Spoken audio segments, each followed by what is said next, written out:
পরিষ্কার করে রাখলে সাদা আসবাব দীর্ঘদিন সুন্দর করে রাখা সম্ভব।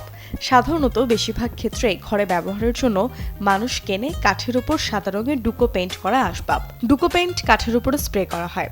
এতে আসবাবে চকচকে এবং মসৃণ দুটো ভাবই আসে।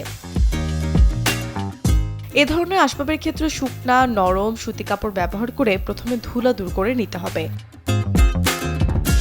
প্রতিদিন ধুলা পরিষ্কার করলে খুব বেশি ময়লার স্তর পড়ার সুযোগ থাকে না। এছাড়া মাসে একবার করে ডিপ ক্লিন করতে হবে।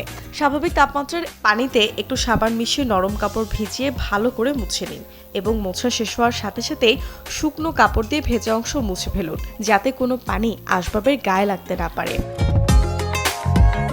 ডুকো করা আসবাব রোদ বা তাপ বৃষ্টি থেকেও দূরে রাখা উত্তম। রোদে বা পানিতে দীর্ঘদিন থাকলে পেইন্টের উজ্জ্বলতা নষ্ট হয়ে যায়। এই বিষয়গুলো মেনে চললে সাদা ডুকো পেইন্ট করা আসবাব দীর্ঘদিন সাদা রাখা সম্ভব। যদি আসবাবে কোনো দাগ লেগে যায় সেটা তুলতে অল্প পানি ব্যবহার করলে ভালো। তবে পানি যেন বোর্ডের কিনারা বা জোড়ায় না ঢুকে যায় সেদিকে লক্ষ্য রাখতে হবে। পানি জমে থাকলে বিভিন্ন প্রান্ত ফুলে যাওয়ার ঝুঁকি থাকে। কোনো তীব্র ক্ষার ব্যবহার না করাই উত্তম। চা কফি বা অন্য কোনো তরল পড়ে গেলে ঘষাঘষি না করে সাথে সাথেই পরিষ্কার শুকনো কাপড় দিয়ে শুষে নিতে হবে।